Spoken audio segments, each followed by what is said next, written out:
What's going on, everybody? Welcome back to another episode of Get Weird with me, Brittany Barbieri. Obviously, we are now approaching Christmas and school break. Kids are going to be out. People are going to be crazy. Families are going to be coming in to come visit with everyone. And it's just going to be really insane. So I am going to make this episode, obviously, for today, Friday.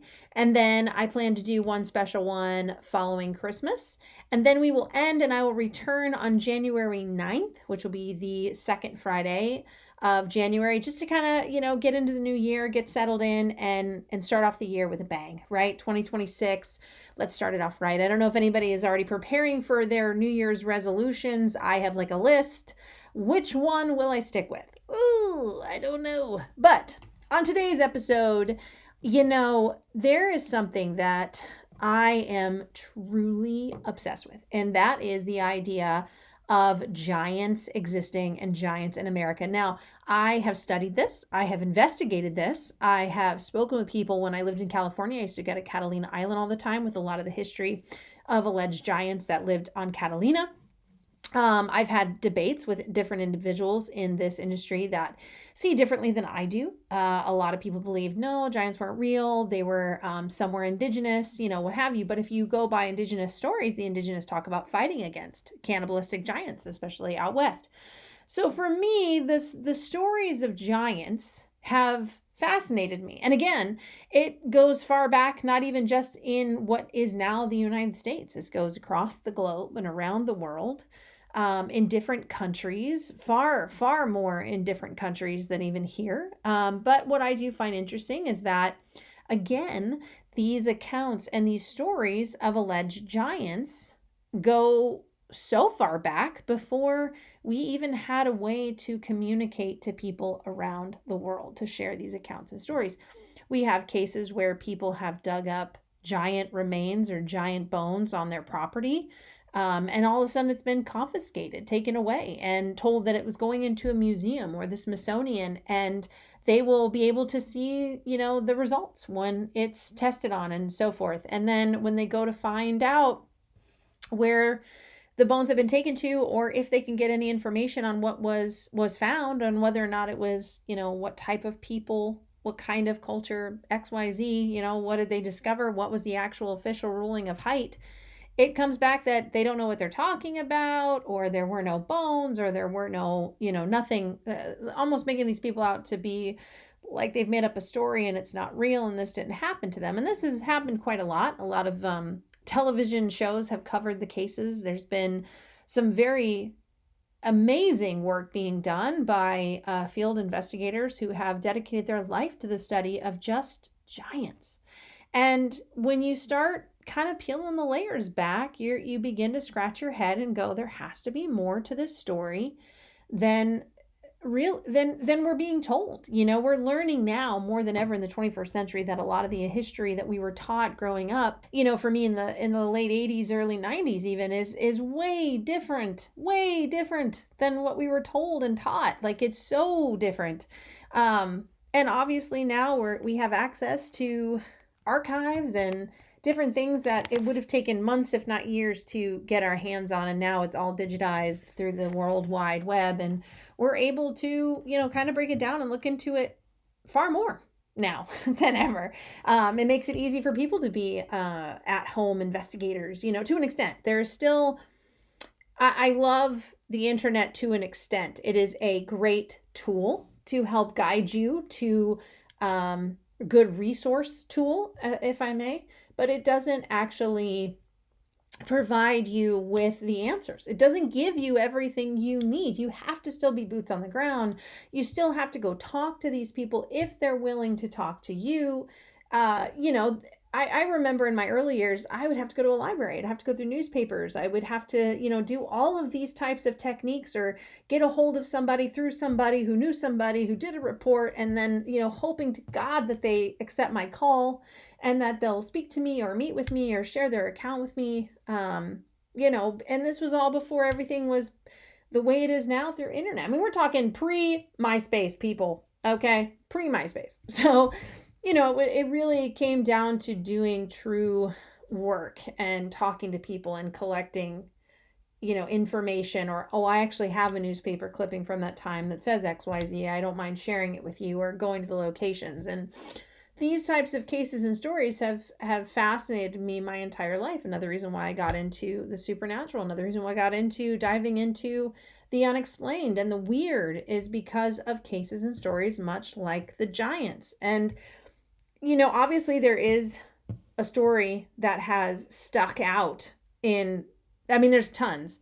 But the one that has stuck out more recently, within the last 20 or so years, is the one that took place in the Afghanistan, excuse me, with the military. And that has really resonated with people, because there have been people that were allegedly with those individuals that have seen these alleged giants for themselves in Afghanistan, and were sent out on a mission to take it down. It's one of the biggest cases of the early 2000s. So this story particularly for me is one that I don't know how to wrap my brain around it. There were too many people that came forward. What do they have to gain from it? Because according to, the multiple accounts that began to circle around this early account, I think it was like 2010, was the U.S. Army basically were operating a remote through mountainous terrains, right, in Afghanistan. Kendar, I want to say is how it was pronounced. They were all sent to investigate basically a missing patrol unit that had gone missing in that area. And they basically were told that this is, you have to go find these guys. Something happened. It was really harsh terrain, rocky, a lot of steep areas and caves, right? And locals even reported avoiding these areas, right? And they were sending this military team in. And basically, when they got there, we have a large a cave opening tucked into the mountainside. And, as they approached, something emerged. It wasn't a person, and it wasn't an animal. It was this giant. Well, I guess it was a person, because realistically giants were people, but it wasn't like a person of our stature. This giant being that was alleged to be between 10 to 12 feet tall, which nobody really knows the exact number. They said was covered in red hair and had what I found to be fascinating, the 6 fingers and 6 toes type of situation, which is really common in giants when you dig deep into it. And of course, the second rows of teeth are claimed within giants as well, which I find very strange. But again, this being comes out from the cave dressed in very primitive clothing of animal skin. So this thing is living. These are all alleged pieces of the story coming from this account. I remember the military saying that it roared, and it charged the patrol unit. I think it impaled one of the soldiers as well with a spear, a handmade spear, mind you, by a giant. I don't want to come up against that. Let's just talk about that for a second. So I want you to imagine for just a second, you are working for the U.S. military. You're told one of the patrol units has gone rogue or is missing, and they're sending you out on a patrol to go find it. And you're like, okay. So in your head, you're thinking it probably got attacked, right? Now we're going to have to go against the enemy and blah, blah, blah. So you're prepared mentally. But imagine coming up to this cave entry and you're like, oh my gosh, there is this giant being that all your life you were like, all this is fake. This is all not true. None of this is real. Why do people believe this stuff? And then here you are face to face with it, face to face with it. And it is apparently charging your vehicle. It has created a makeshift spear. So apparently these things live in the cave systems, evading people, or these people, like I said earlier, the locals know about this particular thing, these beings that live in the caves out there, and they avoid that location. For me, the whole thing is so weird. I personally would just be like, I quit. There is nothing in the military that I want to stay for now, because I was for going against somebody my own height. They always say pick on somebody your own height. How do you go up against something that's like 10 to 12 feet tall? That just, you can't fathom it. It does sound unrealistic. It doesn't sound real. But you've got these claims of these military guys who want their face blacked out. They want their voice changed. They want to come forward with this information. And this story hit the headlines and it rocked. It rocked a lot of people, and you've got these military people being like, I want to tell my story, but I'm also afraid of being tracked down and what that might do to me and my family. And we're seeing it within the UFO space. So it's like, oh, who do we believe? Like, this is insane. This is absolutely insane to me. And of course, a part of that story, they talked about this thing weighing over like 1,000 pounds. They loaded it onto like it wasn't a helicopter, it was like a carrier plane.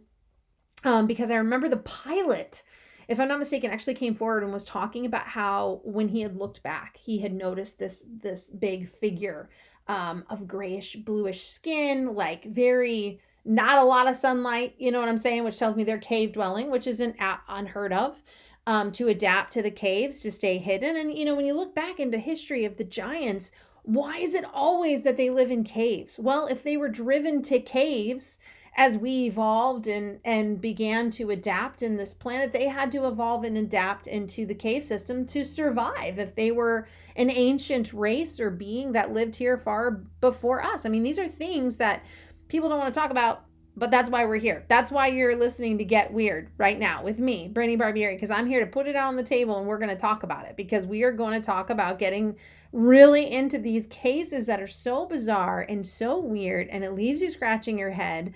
And as a listener, I'm sure some of you have heard this case. Maybe some of you haven't. It is a fantastic Google. And there's a lot of people out there that are like, this is just crap, and let me tell you why, and I'm going to break it down. And then you've got like, I would say like Reddit places where you get some military people and they're like, I don't really want to say where I work or who I am, but I know about this because I was on another base. And like, I have fallen those rabbit holes. And let me tell you, there were other bases, there were other units that were hearing about what was taking place with this particular unit at the time that validated some of the reports of what the military from that particular patrol had to say.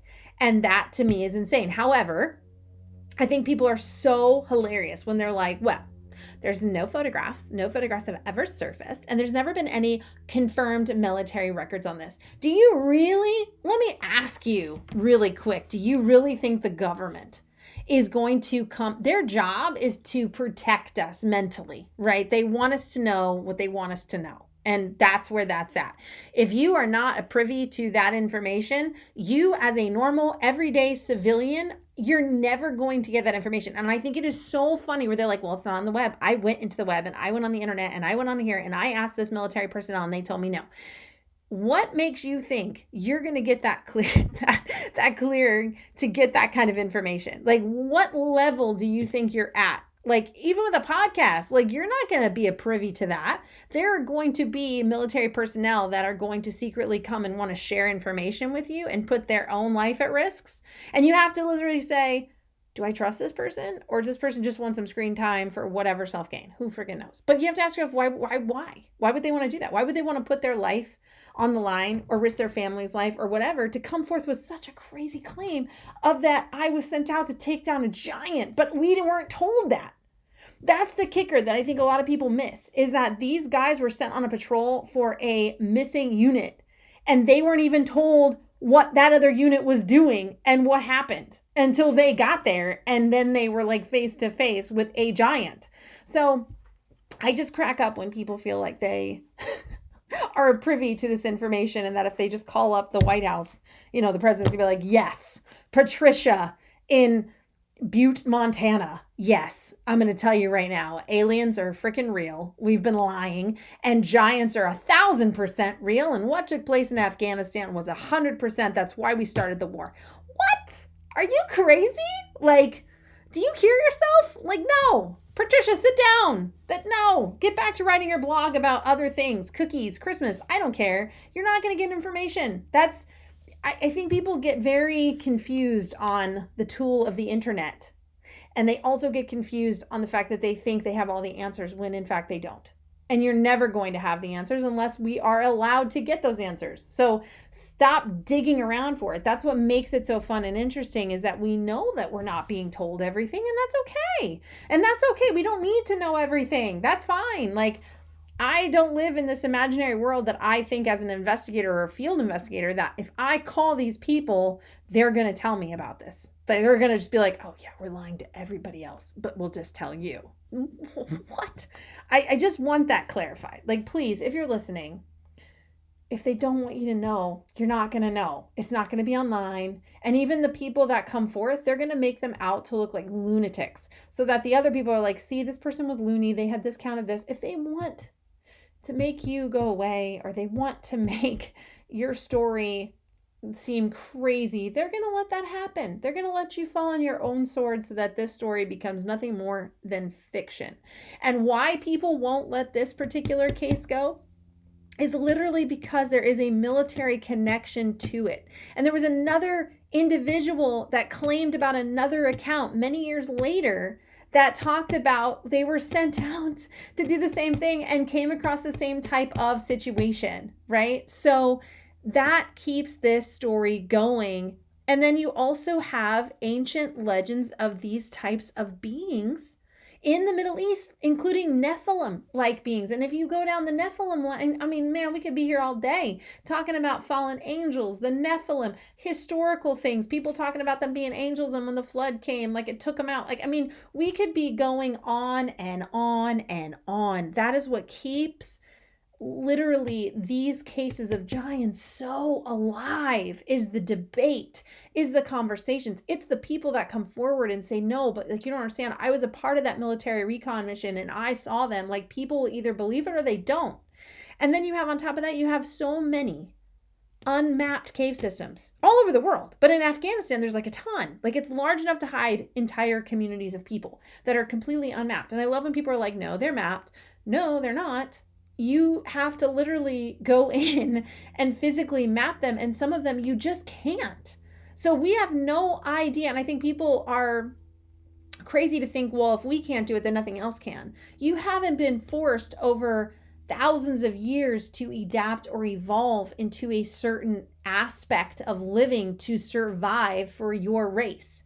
So that pushes, because of environmental or whatever. It's the same thing with animals. We see that a lot within the animal kingdom, and we're no different. So we have to really think about these things and really put ourselves out there. Like, people like to talk about the rake, right? People are like, oh, this thing, the rake, you know, we think it's made up, or it's this like white figure with like really dark eyes. Well, how come it's always seen near a cave?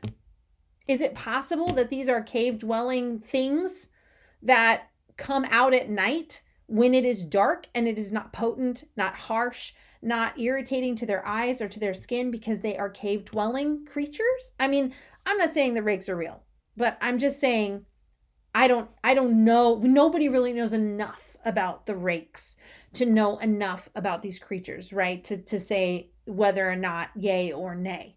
If you don't believe, you don't believe. If you believe, you believe. If you're on the fence, I'm cool. I'm cool with that. We're all here to just talk and have theories and discuss.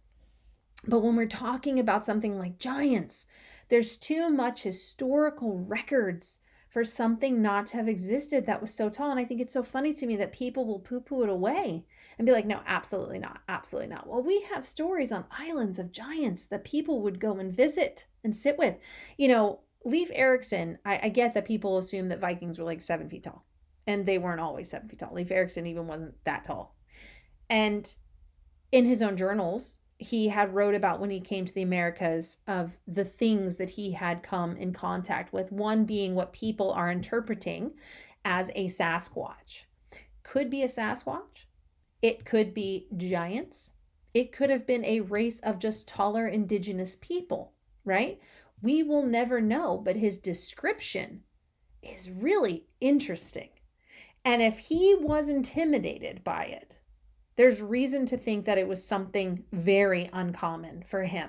And the Vikings, they went around looking and taking land and meeting different cultures and individuals, right? And so we're talking Leif Erikson, a famous Viking of his time, to come up against something and feel so like it was necessary to write about it in his journal. That tells you something. That tells you that whatever it was, whoever it was, granted, he ended up coexisting and everything was fine. They didn't fight him, but it took time, he said. Didn't know their language, was intimidated by them, by their smell. Like there was so much to it.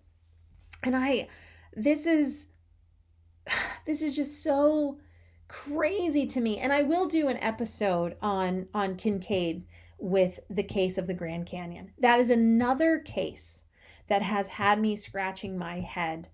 The deeper I dig into it, the further I go down into that actual story and his own literature on it, and the Smithsonian side and the museums in New York City, and all these individuals that came out to see what he had found. I mean, come on. What? And now there's two. I'm going to make an episode because, guys, that's weird.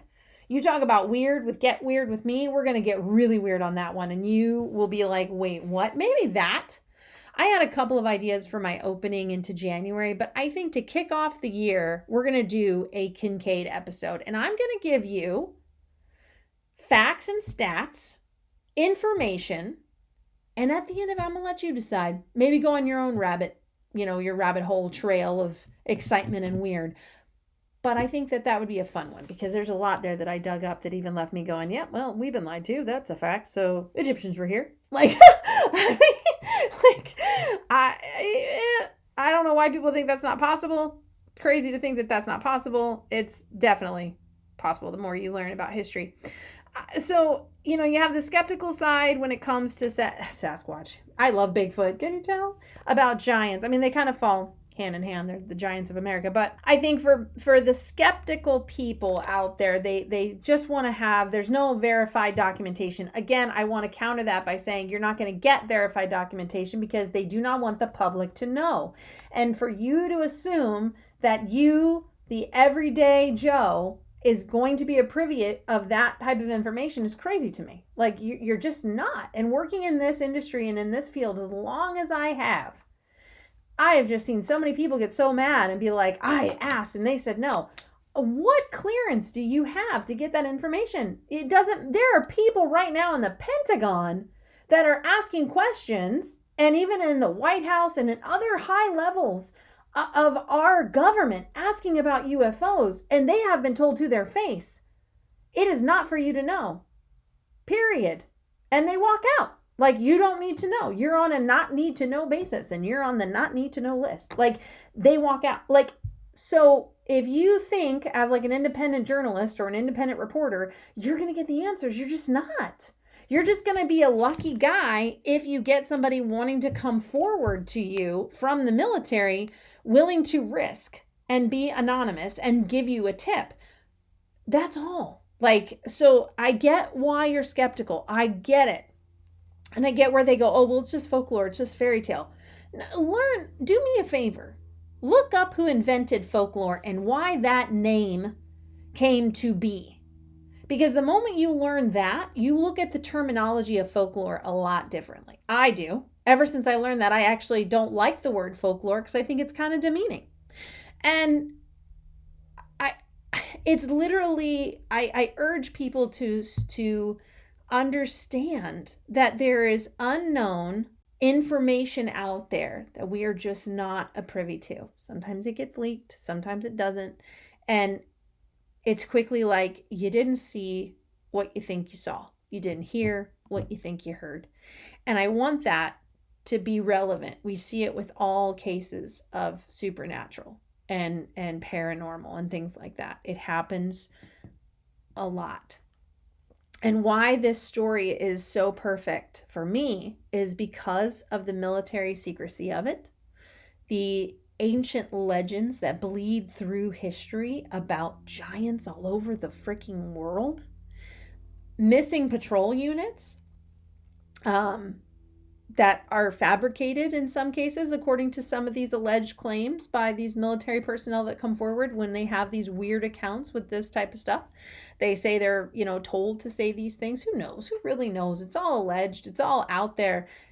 And I think it all boils down to whether or not you believe or don't believe. We have so much territory still on this planet that has not been fully and completely touched by humans. It is, it's crazy to me, but it's true. And we know this. We know this geographically. We know this scientifically. And there are some areas that are just so dense we probably never will get to go to, even though there are, in some cases, remote indigenous cultures that still live in these areas. So if they tell me they see something, you bet I'm going to believe them, because I don't live there and I can't live there. I haven't evolved to that type of climate or that type of harshness or that type of density of forest to maneuver through. I mean, they know it so well. I'm going to listen to them. I don't live there. I don't live there. I live near a city, right? I live near a town. But when I travel and I investigate in the field, that's when my eyes are like opened up, right? And I grew up in the Rockies of Colorado. I know how dense and how vast it can be before you see anything. You could live up there for years and never see a certain animal, but maybe once. And there are hundreds up there. So I think we as a whole are fearful of what we cannot explain, and we constantly are searching to explain it. We constantly have to scientifically explain it. We have to have an explanation for it. And I'm just going to tell you, you're probably never going to find the answers you're searching for. And that's okay. And that's what makes it so amazing.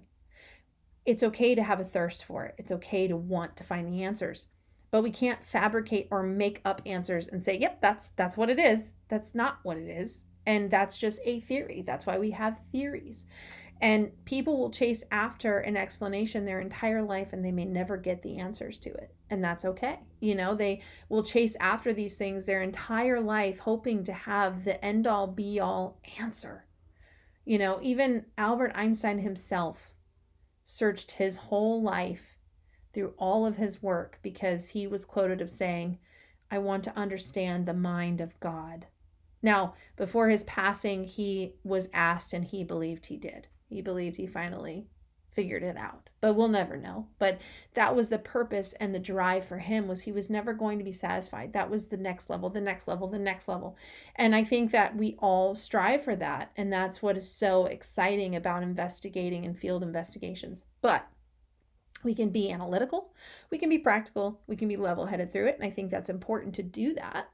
But we also can't poo-poo things that we are not privy to. And to have a false identity of thinking that we are a privy to that information, and if I Google it, it should be there, and I'm going to tell you, and I know, you don't know Adam. You don't know the people you talk to online as much as you think you do. You can Google all day someone's history. You don't know a thing about them. You don't know anything about them. So that's the real side of the investigative side of looking into giants, are the people that I have come in contact with that are like, well, I asked them and I called them and they told me that it was a bunch of garbage and it wasn't real and that never happened. And I'm like, you literally think that the military personnel are going to tell you the truth. Okay. You're nobody. You don't have that type of privilege to get that information. So if they want to keep it secret, they will. And for us, we will just pursue that knowledge the best of our ability. We will pursue the thirst to find out what the truth is behind the giants and the cover up behind it and why. And I ask you as my listeners, why? I have an idea, but I don't want to share it. I would love to get emails from you or messages from you. Why do you think? What is the reason for covering up giants? Not just in America, but across the world. What is the purpose? What is the reason? I want to hear from you.